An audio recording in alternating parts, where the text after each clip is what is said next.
बात की सूरत में, खानदान की सूरत में इस छोटे से खुदा के घर में, इस गिरजाघर में आए हैं, तो ये खुदा की बड़ी मेहरबानी है। मैं यहाँ पर आकर बहुत खुश हुआ हूँ। तो मैं बाबूजी को और ब्रदर जी को बहुत बहुत मुबारकबाद भी पेश करता हूँ और खुदा का शुक्रिया अदा भी करता हूँ कि आप खुदा के पाकिस्तान में मेहनत कर रहे हैं, जहाँ पर शायद जो जिनके पास कोई आता नहीं है और जिनको शायद इतने ज्यादा इज्जत नहीं दी जाती, इस वजह से देखिए हमारे बच्चे जो है वो खुदा से और खुदा के फजल से महरूम है। तो मैं आपको मुबारकबाद भी पेश करता हूँ और आपको शाबाशी भी देता हूँ कि आप इसी तरह वफादारी के साथ, जुर्रत के साथ और ईमान के साथ खुदा के कलाम को लेकर, खुदा की बात को लेकर और सबसे बढ़कर खुदा की सच्चाई को लेकर आपने इन तक और सारे जो बहुत सारी रूहें हैं उनके पास भी लेकर जाना है। तो आज जब मैं यहाँ पर आया हूँ तो मैंने देखा है कि बहुत सारे बच्चों ने इतराफ का साक्रामेंट भी लिया है। तो आज इससे पहले के कलाम पर मैं चंद बातें करूंगा, क्योंकि जनरल में पहली बार आया हूँ। मुझे पता है बाबूजी का एक और चर्च भी था, वहां पर नहीं हम जा सके, और यहाँ पर भी और चर्च की जगह आपने ली हुई है वहां पर। तो मैं खुश हूँ। इसका मतलब है ये कलीसिया खुदा की मोहब्बत में, खुदा के खौफ में है और खुदा के प्यार का तजर्बा भी करती है। लेकिन शायद बहुत दफा इंसानी कमजोरियों की वजह से बहुत सारे जो हमारे मजहबी रहनुमा है, शायद उनकी अदम मौजूदगी की वजह से कि वो वहां पर नहीं आ सके और ये हमारी कलीसिया जो है वो करती करती पीछे रह गई है। लेकिन खुदा का शुक्र है कि आइंदा देखें, खुदा ने आपको एक अच्छा मनाद दिया है। बाबू जाहिद अगस्ती जो है, ये इनका बहुत ज्यादा तजर्बा है। वो ये अभी जॉब दूसरी भी करते हैं, लेकिन ये सीनियर मनाद है। मुझे इनके मुतालिक पता है, मैं इनके मुतालिक स्टडी करके आया हूँ। ये सीनियर मनाद है लाहौर डायसिस में, ठीक है। तो ये अच्छा सिखाते हैं, अच्छे टीचर हैं। तो हमारे ब्रज जी भी, ये भी बहुत अच्छे टीचर हैं और आने वाले चंद महीनों में खुदावंद इन्हें काहिन बना देगा। ये काहिन के ओहदे पर सरफराज हो जाएंगे। तो फिर आप यहाँ पर हर संडे पाकबाज करेंगे, फिर आप खुदा के फजल को और खुदा के साक्रामेंटों को भी हासिल करेंगे। तो मैं चंद बातें करना चाहता हूँ कि ब्रज जी ने और बाबूजी ने यहाँ पर मेहनत की और आपने इतराफ का साक्रामेंट जो है वो कोशिश की कि उसे, तो मैंने देखा कि बहुत अच्छी शाबाशी मैं पेश करता हूँ बच्चों को भी।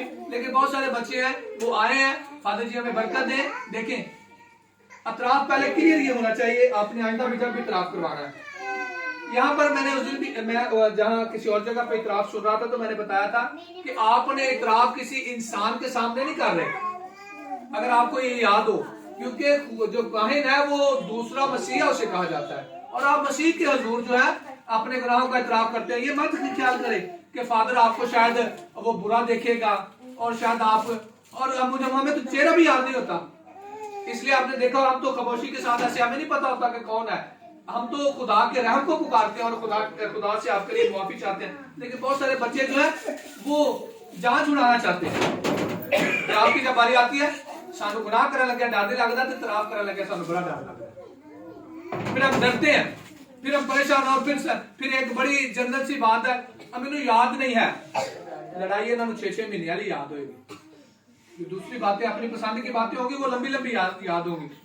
तो इसका मतलब है जब हम खुदा के हजूर आते हैं तो हम हकीकत में तो फजल लेने आते हैं ना, फजल लेने आते हैं। और अगर हम वहां पर भी झूठ बोलेंगे, वहां पर भी हम उस तरह की बातें करके वक्त को टालेंगे, तो इसका मतलब है लेने तो बरकत आए थे, फजल लेने आए थे, तो वो भी, उससे भी हम महरूम रहे। तो आइंदा जब भी आपने इतराफ करना, जो भी गलती है, देखिए इंसान होते हुए वो हर इंसान से गलतियां होती हैं, और जब हम फादर भी इतराफ करते हैं, ये मत ख्याल करें कि हम इतराफ नहीं करते, हम भी करते हैं।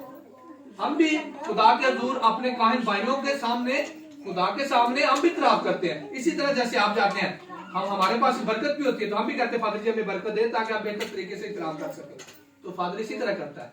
फिर हम जो भी हमारी कमजोरियां हैं, गलतियां हैं, तो वहां पर अगर फिर ये कहेंगे नहीं फादर जी वो तो इसका मतलब हम लेने तो बरकत गए थे लेकिन खाली हाथ लौट आए। तो अजीज बहन और भाइयों, मैं खुश हूँ यहाँ पर आकर। और सबसे बढ़कर मुझे बाबूजी बता रहे थे यहाँ 25 खानदान। तो मैं देखता हूँ कि ये देखें, इस तरह का पत्थर लगाना, ये छोटा सा चर्च है, इसे तैयार करना, इसका मतलब है कलीसिया जो है वो खुदा को प्यार करती है, वो खुदा के साथ चलना चाहती है। लेकिन शायद बहुत सारी रुकावटों की वजह से बहुत सारे लोग, छोटे से चर्च में आना कौन पसंद करेगा, कि छोटी सी जगह पर कौन जाएगा। लेकिन अजीज बहनों और भाइयों, हमारे फादर जो है, आने वाले जितने भी नौजवान काहिन है वो यहाँ पर आया करेंगे। फादर आमर जो है ये भी आया करेंगे आने वाले वक्त में भी, और वक्तन ब वक्तन कोई भी काहिन है, चाहे मैं भी कभी कभी आया करूंगा यहाँ पर। आज के कलाम के ऊपर चंद बातें करते हैं। आज